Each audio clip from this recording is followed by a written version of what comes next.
Halo teman-teman semuanya, jumpa lagi dengan saya Bang Kowi, dan di video kali ini saya akan membahas tentang pertanyaan-pertanyaan yang terkumpul seputar Latsar CPNS. Oke, langsung aja mari kita bahas. Nah teman-teman, jadi untuk yang CPNS ini kan sudah banyak yang terima SK dan udah banyak yang mulai bekerja. Dan diantara mereka itu udah banyak yang ngasih laporan ke saya di kolom komentar bahwa mereka sudah mulai mengerjakan untuk belajar mandiri Latsar di situs MAUSI. Nah, akhirnya banyak pertanyaan yang terkumpul terkait Latsar dan sudah saya kumpulkan 10 pertanyaan yang akan saya bahas di video kali ini. Oke, langsung aja disimak baik-baik. Untuk pertanyaan yang pertama, kalau kita sudah lulus Latsar dan sudah dapat sertifikat, apakah bisa langsung mengajukan perubahan status PNS? Teman-teman nanti ketika sudah dapat STTP atau surat tanda tamat pelatihan ya, teman-teman nanti kalau masih belum ada genap 1 tahun masa kerja, maka teman-teman harus nunggu dulu sampai 1 tahun masa kerja. Atau biasanya di BKN wilayah itu disuruh nunggu angkatan teman-teman yang lain. Jadi misalnya dalam satu angkatan wilayah itu kan ada 200 CPNS misalnya nih. Yang udah Latsar masih sekitar 50-an, berarti biasanya nunggu dulu yang lain. Biasanya nunggunya itu sampai masa durasi 1 tahun gitu ya. Kalau sudah 1 tahun ternyata masih belum semuanya, masih ada yang belum beres gitu. Nah yang belum beres ini biasanya ditinggal. Jadi diutamakan yang udah selesai, karena mereka sudah sampai 1 tahun masa kerja, mereka akhirnya diundang untuk melakukan pemberkasan pengajuan untuk SK PNS gitu ya. Jadi nggak bisa langsung, tapi nunggu dulu 1 tahun atau nunggu dikoordinir oleh BKN atau BKD wilayahnya. Pertanyaan selanjutnya, jika tidak lulus Latsar, apakah status CPNS kita akan dicabut? Kalau pertanyaannya jika tidak lulus Latsar, ya otomatis CPNS akan dicabut. Itu pertanyaannya ya. Kalau pertanyaan begitu ya jawabannya itu. Tapi kembali lagi saya tegaskan bahwa tidak mungkin teman-teman nggak lulus, karena Latsar itu gampang kok ya prosesnya. Selama teman-teman mengerjakan dan mengikuti semua instruksinya, pasti Latsar akan lancar-lancar aja. Walaupun nanti ada dinyatakan Latsarnya itu nilainya jelek, nanti akan ada yang namanya remedi. Jadi nggak ada langsung tidak lulus gitu ya. Kecuali kalau teman-teman melanggar aturan-aturan yang dirasa aturan yang dilanggar adalah berat statusnya, itu nanti bisa jadi tidak lulus. Itu ya teman-teman.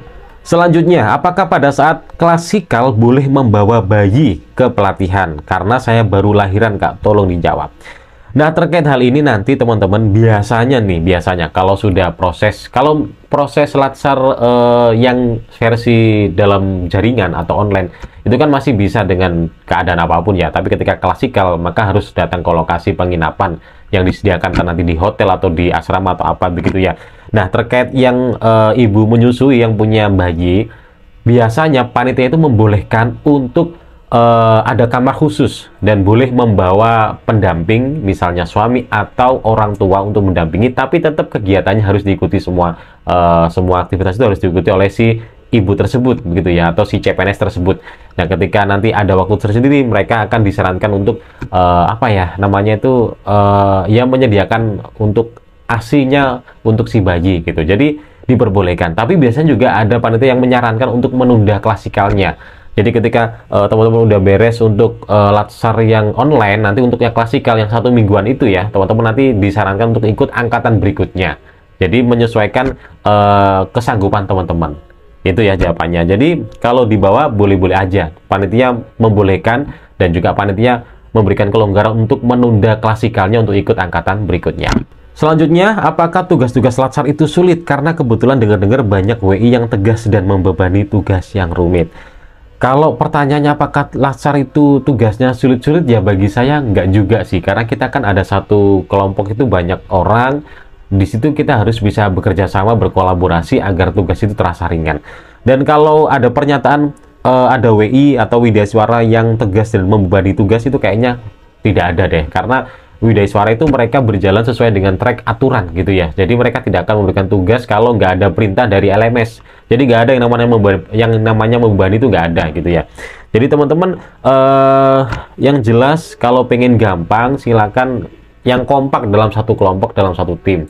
Apalagi sekarang teman-teman kan udah zamannya AI gitu ya. Apalagi banyak contoh-contoh dari konten kreator ASN yang bikin contoh-contoh Latsar di YouTube, di platform yang lain, itu kan bisa dijadikan acuan untuk memudahkan teman-teman mengerjakan soal-soal atau tugas-tugas di Latsar. Jadi nggak ada alasan lagi mengatakan bahwa tugas di Latsar itu sulit. Itu ya. Selanjutnya, apakah latsar boleh di rumah dan apakah kita tetap dapat gaji dan tunjangan saat latsar?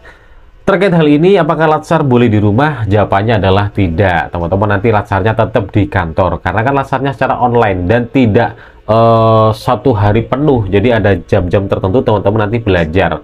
Nah, nanti ketika sudah selesai ya teman-teman kantor lagi. Karena teman-teman tetap mendapatkan gaji dan tunjangan. Ini sekaligus menjawab pertanyaan berikutnya ya. Jadi teman-teman tetap dapat gaji dan dapat tunjangan juga. Jadi nggak putus itu gajinya. Jadi tetap teman-teman bekerja di kantornya masing-masing. Berikutnya, apakah boleh mengerjakan emosi modul-modulnya dalam waktu sehari aja? Nah, terkait emosi ini kan teman-teman kalau sudah mencoba berselancar di LMS emosi yang secara mandiri itu ya, itu kan teman-teman tinggal ada beberapa kegiatan diklik, kemudian ada materi dibaca dan bla bla bla, nanti sampai kalau udah selesai ditandai dengan adanya apa ya, kayak semacam piala gitu tandanya kalau nggak salah. Nah, apakah itu bisa dilakukan selama sehari? Ya bisa-bisa aja. Biasanya yang kayak begini tuh ya tinggal diklik-klik aja, nggak dibaca, pokoknya terekam udah selesai dijelajahi ya udah beres. Tujuannya adalah biar tertanda udah selesai gitu. Dalam waktu sehari sebenarnya bisa-bisa aja sih, cuman kalau bisa jangan sehari lah. Nah, karena nanti biasanya Widesuara ada yang kritis, yang Widesuara itu masih muda dan paham teknologi, paham IT.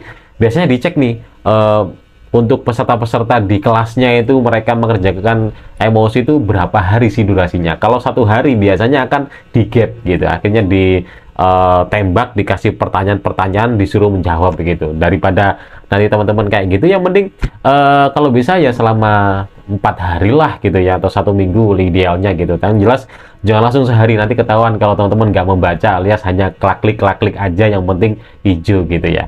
Selanjutnya, misal kita terjadwal menikah, bentroknya sama kegiatan latsar bagaimana?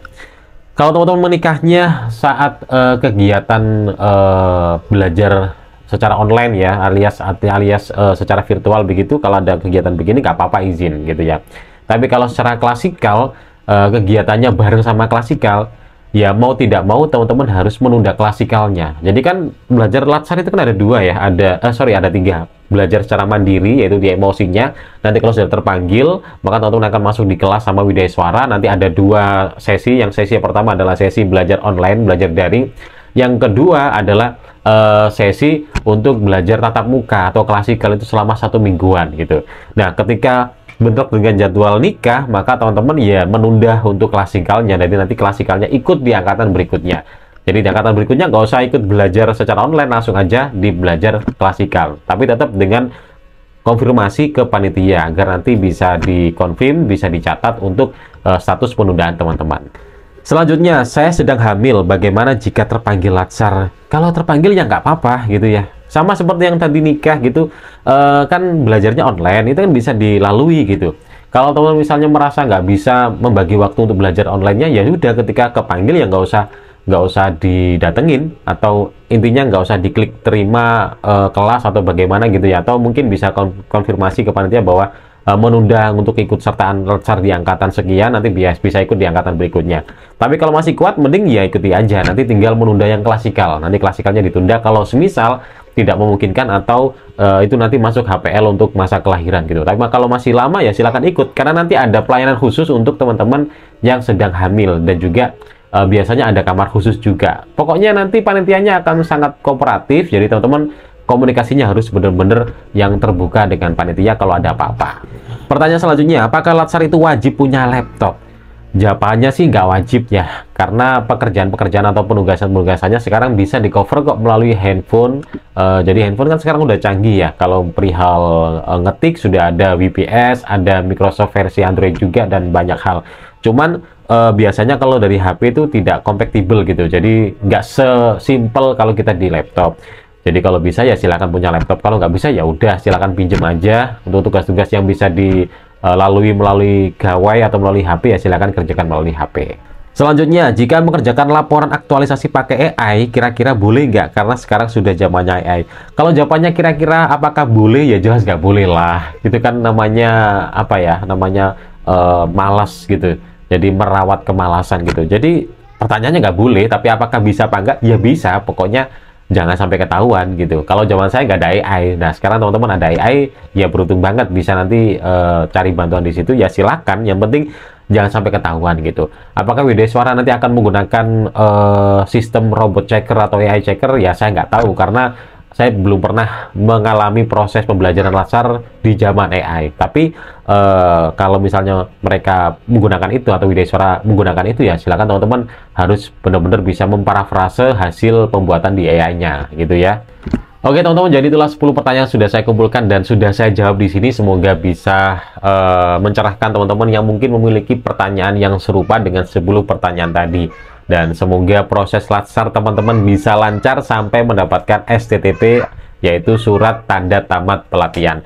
Sekian video ini, semoga bisa bermanfaat. Jangan lupa share di teman-temannya agar teman-temannya juga bisa mengetahui video ini dan juga bisa merasakan manfaat yang sama. Terima kasih, kita jumpa lagi di video berikutnya dan sampai jumpa.